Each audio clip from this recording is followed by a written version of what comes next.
Hello, everybody, and welcome to the Expo stage in our Ask Me Anything session with incoming USITT Executive Director Laura Lee Everett.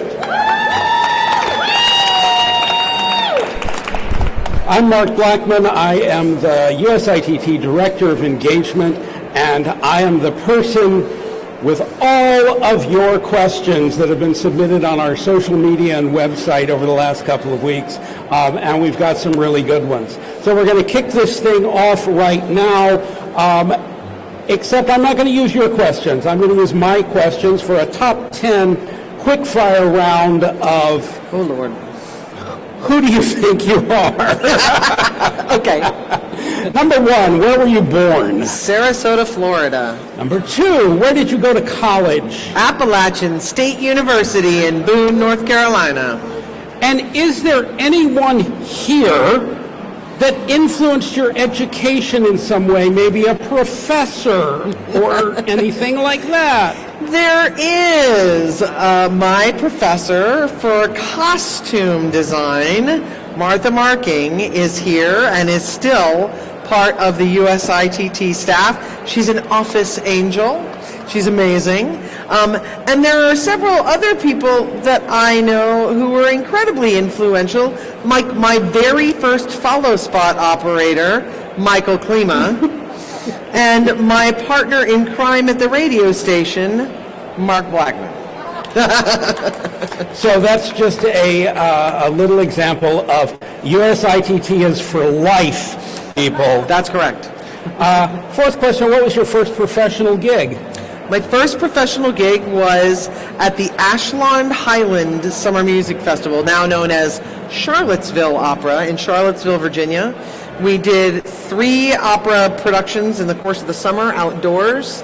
I wrote an exceptionally clever cover letter, and I was green, and we had to store props in a boxwood hedge and deal with live peacocks wandering all over the ground and interrupting the performances.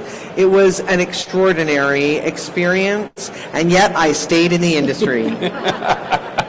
What's your favorite color? Purple. You worked for most of your career in opera. What's your favorite opera and why? Oh, Lord, this is that question. Well, okay. Everybody teases me about this in the opera world. I love the Magic Flute. I was one of the little kids, the genies in it. I was third lady in it. My voice teacher in college was Pamina. I got to stage manage it. My first cat was named Pamina.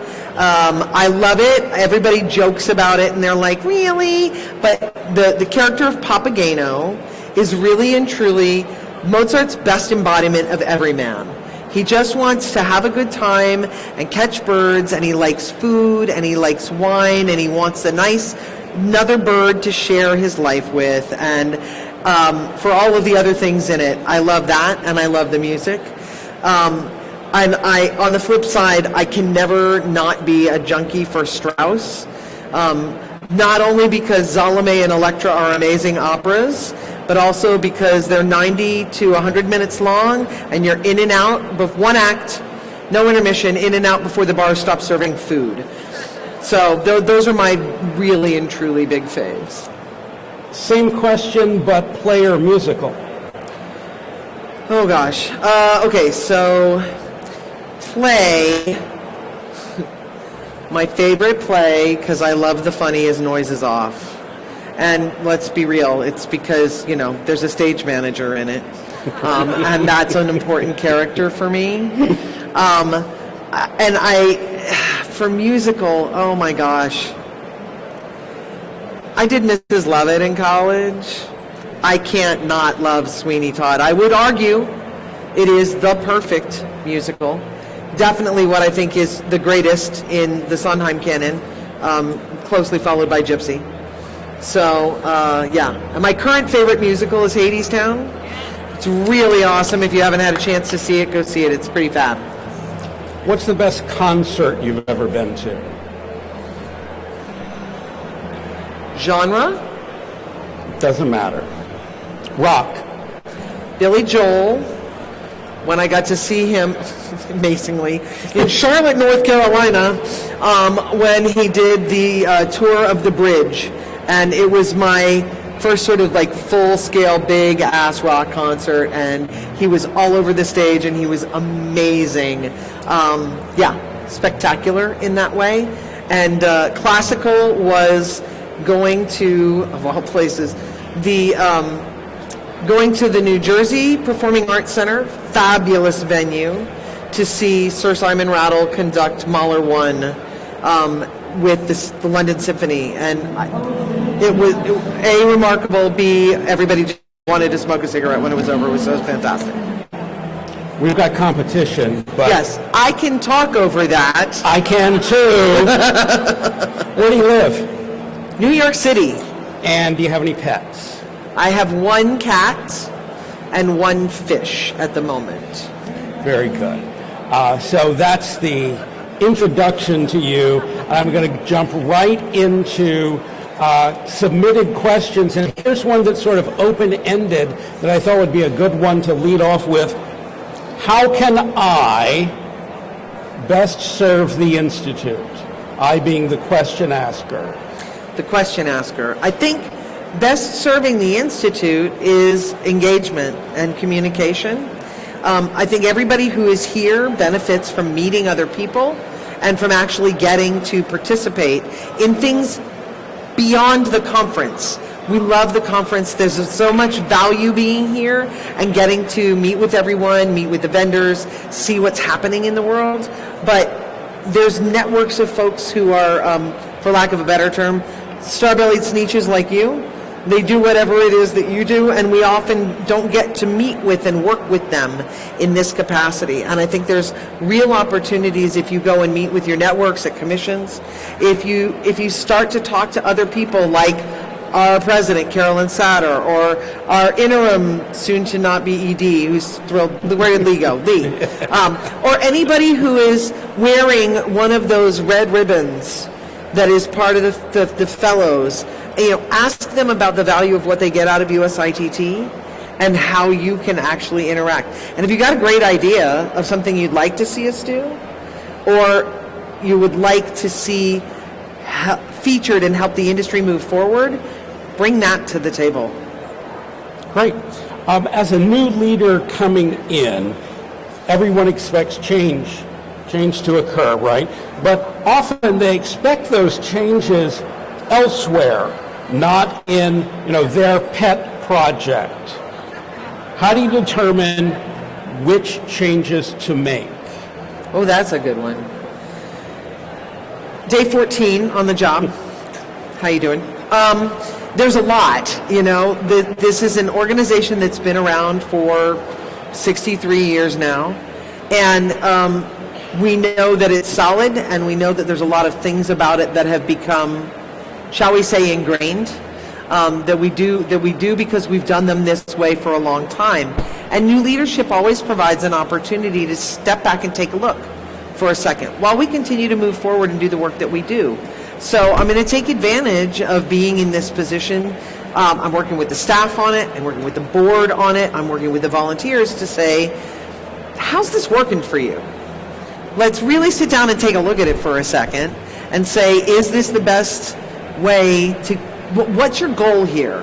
What does this, either piece of software or session or communication tool, what does this do for you, and is it achieving what you'd like it to? And if it's not, let's talk about whether we need to change it, or whether we just need to add more resources to it, or it's just not getting used anymore and maybe we don't. So we're going to take some time to do some evaluation and really look at what are the things that enhance what the Institute is able to do and what is benefiting the membership as a whole the most. So making those choices is based somewhat in data, but is also going to be based in having those conversations about member experience and what are the easiest. Some things are easy. Love people who want to reference, oh, that's low-hanging fruit. But all change is change and has its own challenges.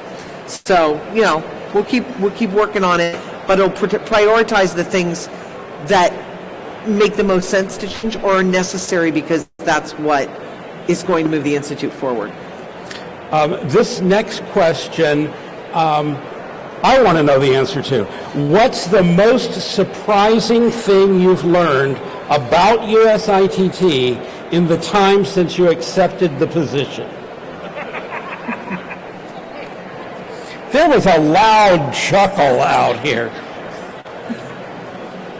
The fact that I think I've now seen that I could own pretty much everything except a bra and underwear with the USITT logo on it. I think that was A, surprising, and B, thrilling. I love me some swag, but I was like, wow, everything. That was surprising.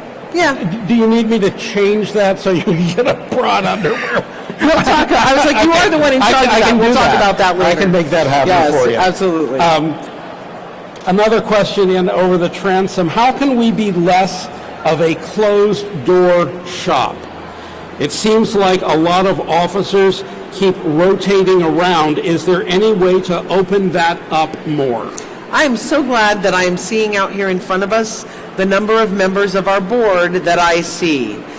Because I do think that that's an important thing that we need to examine. And as we have learned, we have the power to make that change. And that's got to be part of the priority. We're going, for those of you who aren't aware, USITT has been going through a progressive governance restructure to be visionary, the board being more visionary and less operational. And there's some bumps and squeaks with that when you have a hugely volunteer-based organization that now has an incredibly capable staff to do many of those things and can really become visionary and forward-facing. And I think we need to talk about how we are building in those opportunities for more new and different people to get engaged. There are many folks I want to say, stay engaged. We need you here. But this is a culture of folks where we can pass that knowledge on opportunity on, and I want to build that into the culture of service so that folks don't all end up being the same 10 people rotating. In full candor, I've been working with USITT as a member for 10 years now, and a representative on the expo floor from a sister association. When it's a great piece of my onboarding that the number of names I've heard people throw out and talk to me about in leadership, in the board, in some of the governing bodies, it's a little bit wild that there's that many of those names I already know as somebody coming in. And so I want to make sure that we're getting names that are new to me and new, but are representative of who's in our industry. This is a sort of tangential follow-up to that. Can we offer leadership training for the person who serves as president, and can this happen in their election year? I think some of it already does happen, if I'm not... Yeah, well, and for any of you who don't know, structurally, I didn't know this until I really started to dig into it. The president of the board is elected, so we just elected Casey Alley Foreman on Wednesday night. Casey will start service during our fiscal year, July 1, as incoming. So she'll have a year. Carolyn is still the board president until 2024.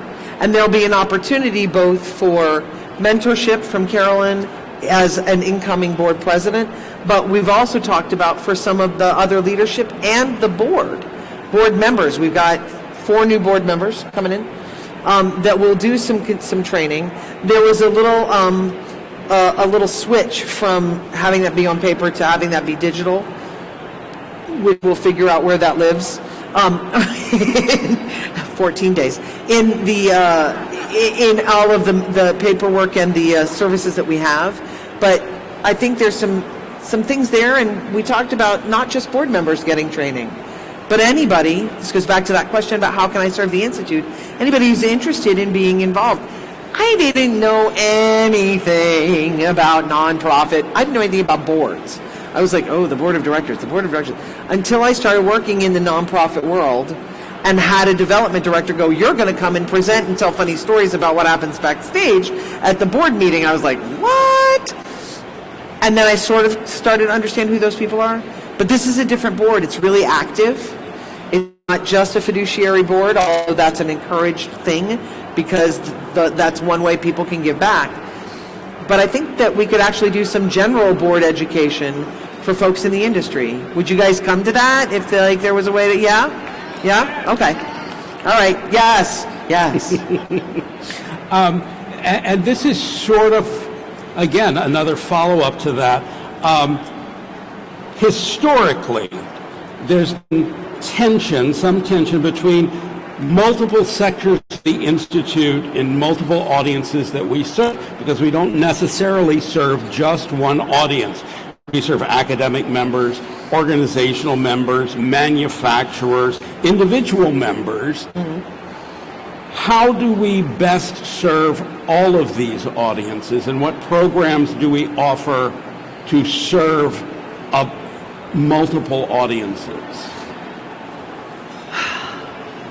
We're a service organization, and as a national service organization, we have to be really clear about what our mission is and what our definition of success in achieving that is. Part of that is a charge with the board, and we have already started that discussion. But part of that is understanding what it is we can do for our membership. We cannot be all things to all people in all ways in that everything, everywhere, all at once way, because because no one can.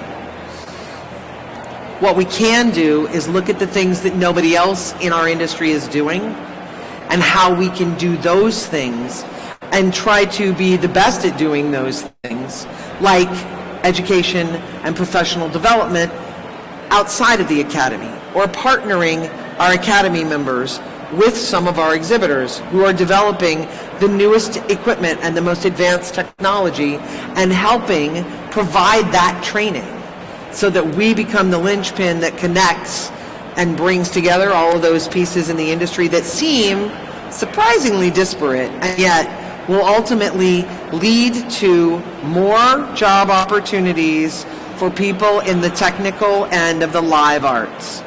And that has to be a key thing in looking at what we provide and what we put our resources into to serve the membership. Does that answer that?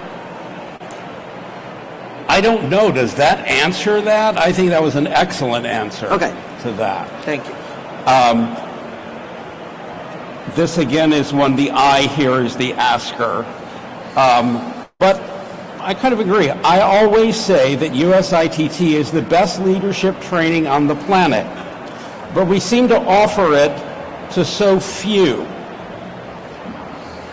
And then my favorite line in this, and I know who asked the question, but I'm not telling you, can there be term limits on conference committee? Sure. I think that's worth taking a look at. Why? Well, there is something to be said, especially when you do an event this large, about having folks on the conference committee who have experience. But with in any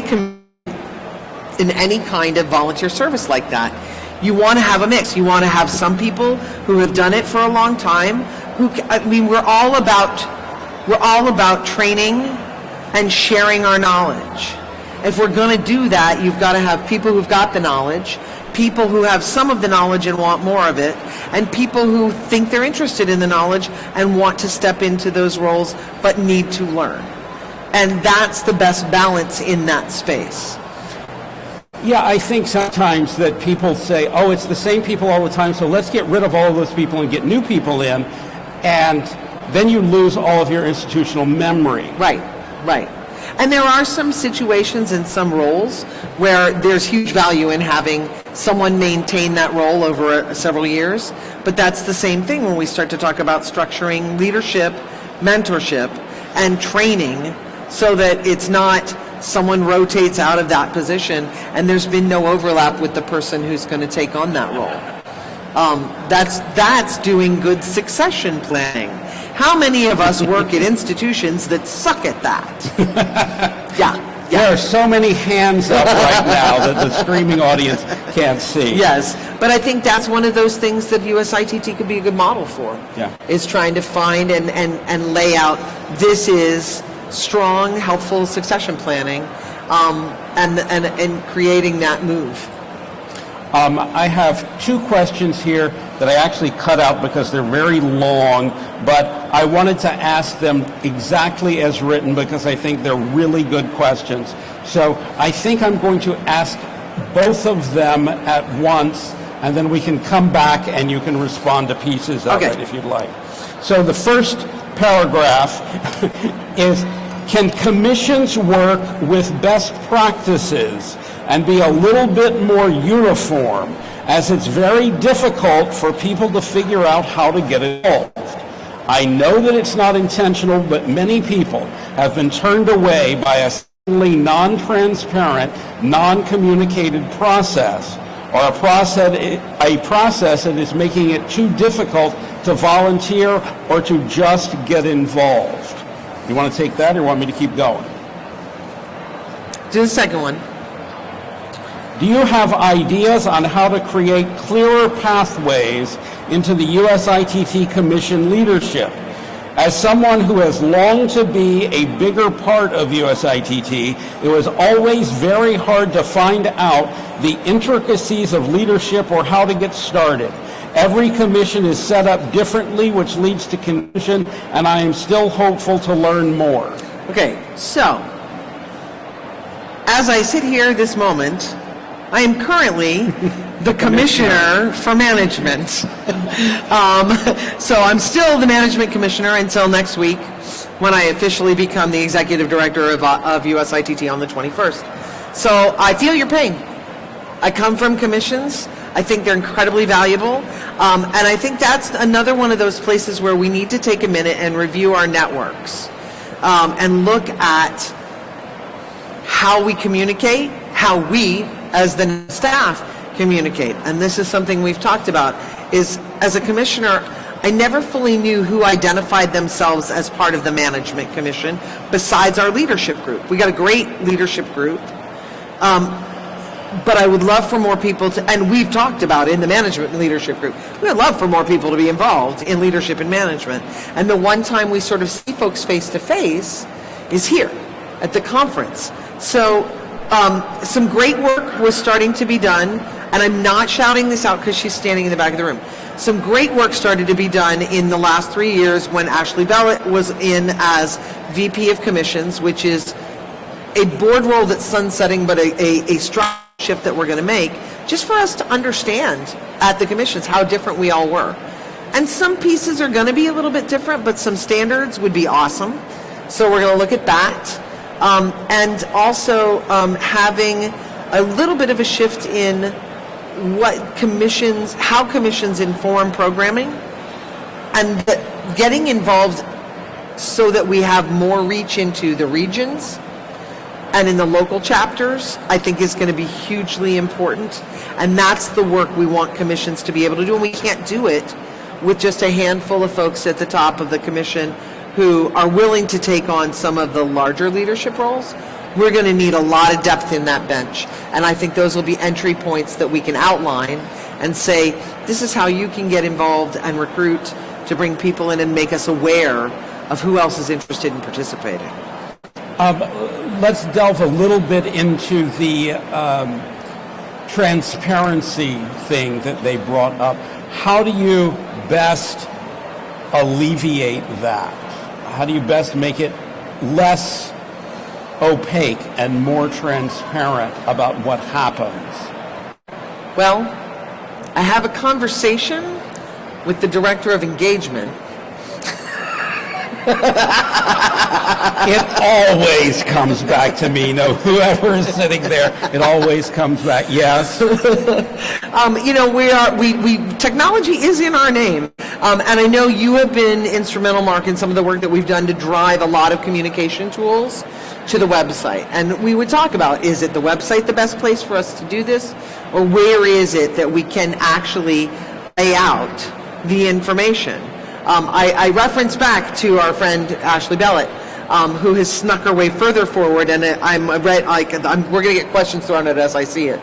No, but the fact that just having some of the information that had been unclear to all of us in the commissions, that we were able to ferret out in some documents, then like maybe there's a smarter way to be able to sample some of that to say, here's what commissions are, and here's a link that gets you in to be able to talk to someone in each of these commissions. But also, this is the structure for getting involved where you put that information, and we'll talk about what's a good way. So communication is not only going one way. It's not us just putting stuff out. It's that the membership feels empowered to talk to us. Well, and I just wonder too, in thinking about this and thinking about being at conference, because this is where people are gathered together and focused on what it is that they want to do. So is there a way, perhaps, in how we talk about what happens at conference to highlight commission meetings and make them more visible?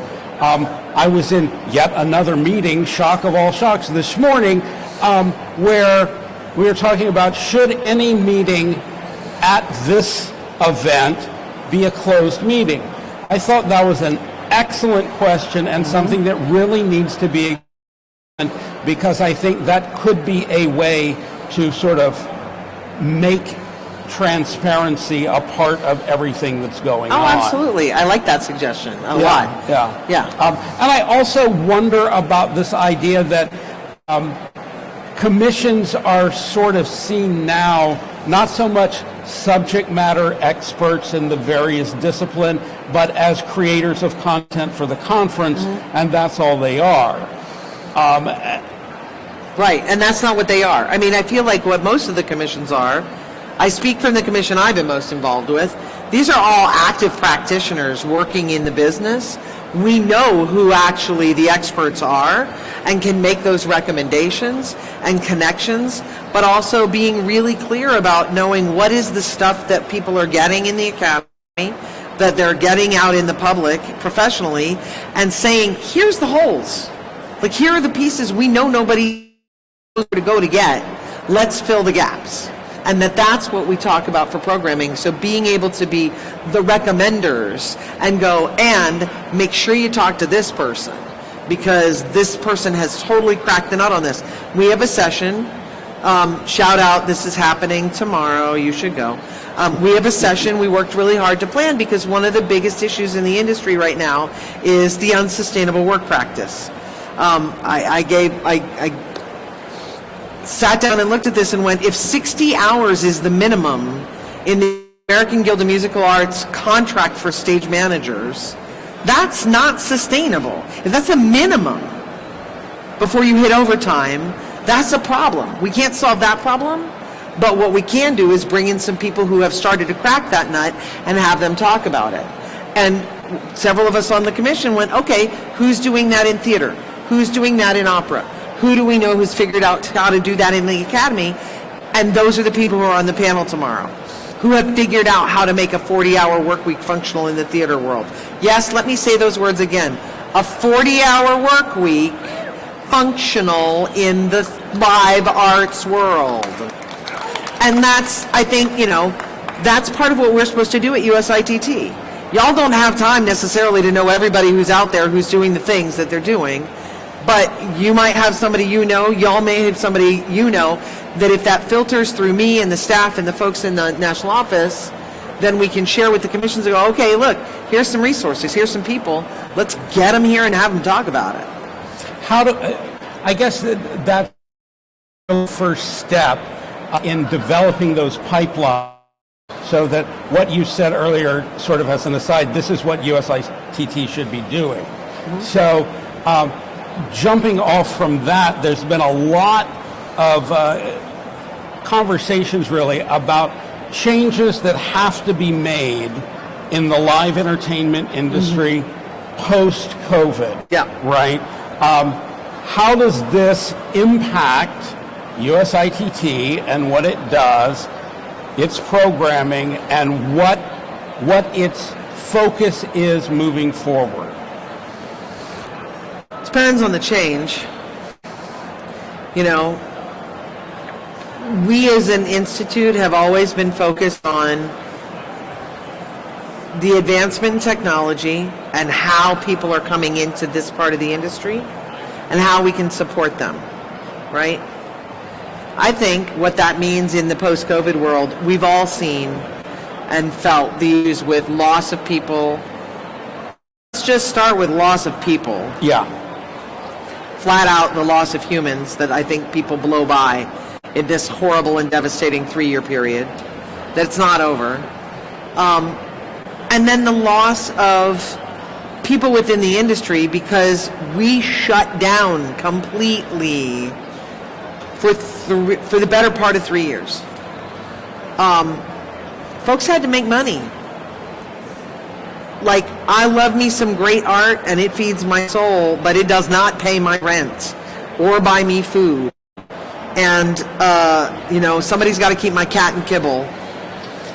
My husband works in the arts too. So it is, I think, incumbent upon us to start to examine,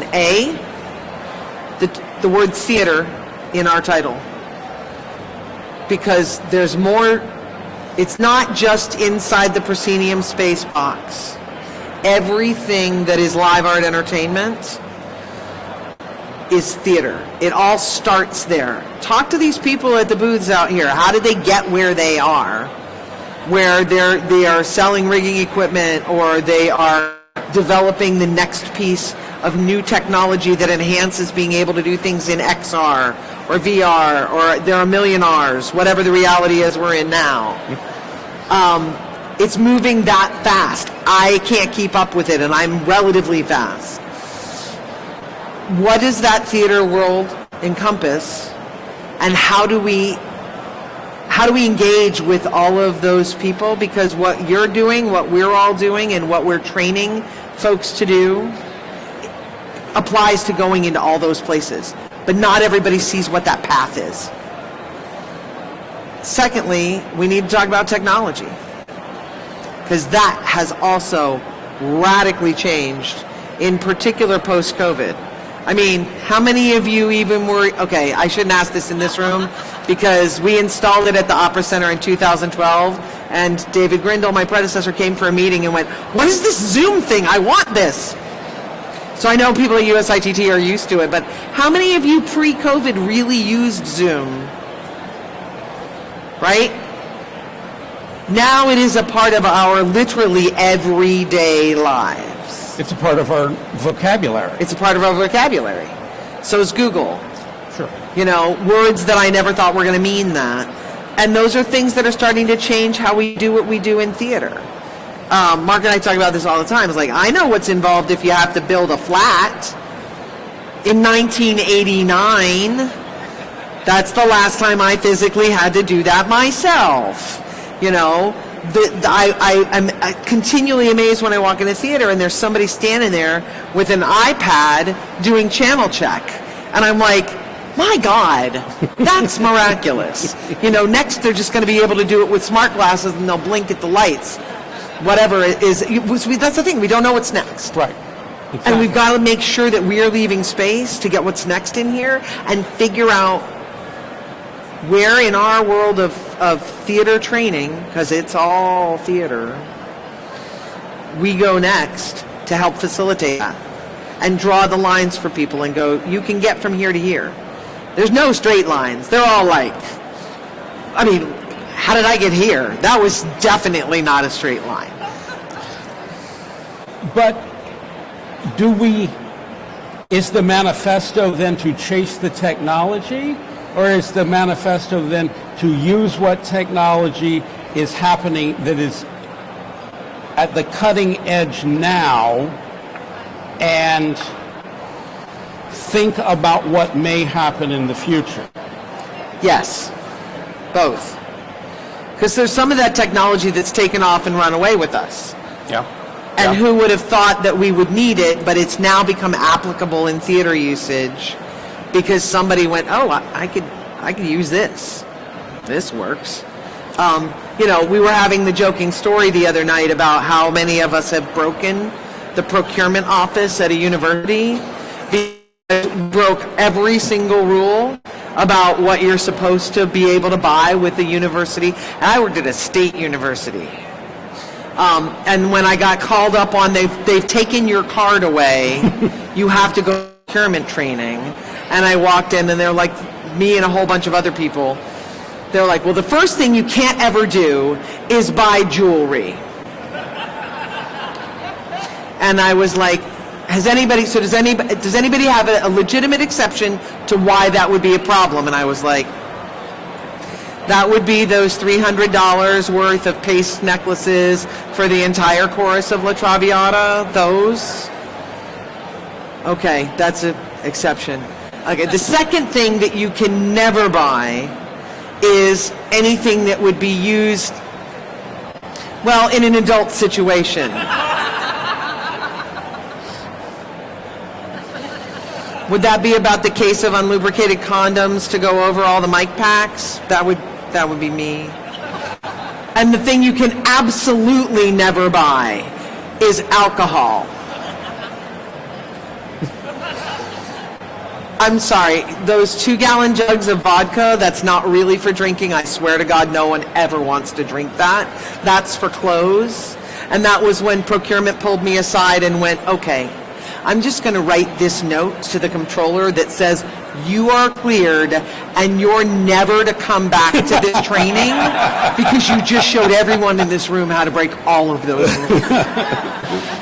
We are the exception to the rule. That's, we are magical folk, and the Muggle world doesn't quite know what to do with us. But those are the kind of things where we're always going to find ways to use what's out there and make it useful in what we do. And that's a little bit of chasing the technology. But then there's also us being on the cutting edge and looking at what's out there and being able to share it with each other. Well, I think, too, that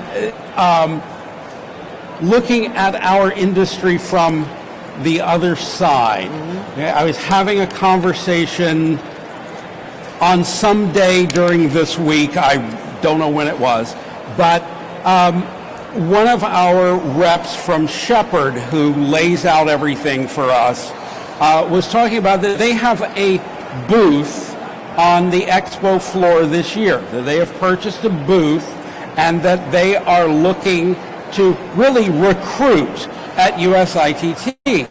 And they asked this particular person, they being the, bean counters at Shepherd, why on earth would we do that? And he said, everything we're doing in the trade show industry is changing. I need to know about digital backdrops in booths. I need to know about projecting and on fabric. I need to know how to light this fabric that's a new kind of fabric that we've never seen before, and I need somebody who knows how to stitch that fabric together. He said, all of these things come from the world of live entertainment. And they said, that's really smart. How did you know that? And he said, we've been doing USITT for 20 years. That's how we know it. Yep. But understanding both sides of that equation is, I think, what makes USITT unique. Absolutely. So let's jump off from there and talk about strategic visioning for just a second. If you were in charge, oh wait, you are, where would you like to see USITT in a year? In 5 years? In a year? In Seattle! That's where I'd like to see us. No, I think in a year I would love to see, we're coming out of the pandemic. We are starting to see some changes in how we build and do what we do with membership. Where I'd like to see us in a year is employing some of that transparency that folks have talked about that makes it really easy for any one of you who are here in this room or on the screen to be able to say, oh, you should join USITT. This is why. Here's what I get out of it. And here's what's really important about what they are doing in terms of education, in terms of changing the way things look in the technical theater industry.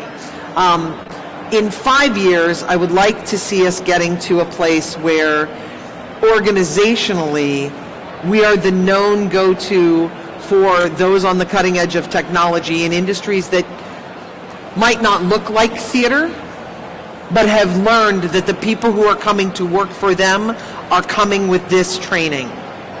And that we have someone like NASA on the expo floor because they've learned and recognized that people who have that skill set are coming from this industry. That there are people that are in the medical industry have learned that there's value in working with theatrical technicians in making spaces for healing and treatment feel better and feel like folks are welcomed into it, and yet can still be sterile and meet those safety and health standards, but actually has some level of creativity to it. And that in 5 years we've got a good chunky, am I allowed to say the E word? Endowment. That we Not just send money. Send money here. That we have a good, solid endowment that is actually in place to fund even more of those training things that we talked about earlier that are exemplary of succession planning. In 10 years, I want us to be able to actually have it make sense to have a convention in some major metropolitan area, that we take over the whole city, and that we are able to actually bring people who have started to consume our programming internationally, that we get to send people to those international conferences, and that they're all here, and that we have, 10,000 people coming to convene and talk, not just to see the expo floor, not just to network about getting jobs, but that we've all got a chance to come together and talk about really what's next, what's coming, what's happening, and that the industry's thriving. Give me one word that sums up, that is going to sum up your tenure at USITT. One? 2 or 3. Okay. I know you can't do one. You're just being nice. 1, 2, 3.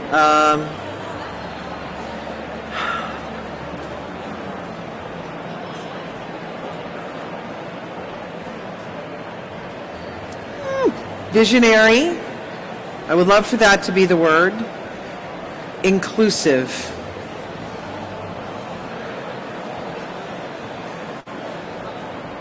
Collaborative. Those are excellent words. And it's a perfect place to end our conversation before they really do kick us off the stage. But I want to take a picture of this great crowd, so give it up for Laura Lee Everett. Thank you. Yay!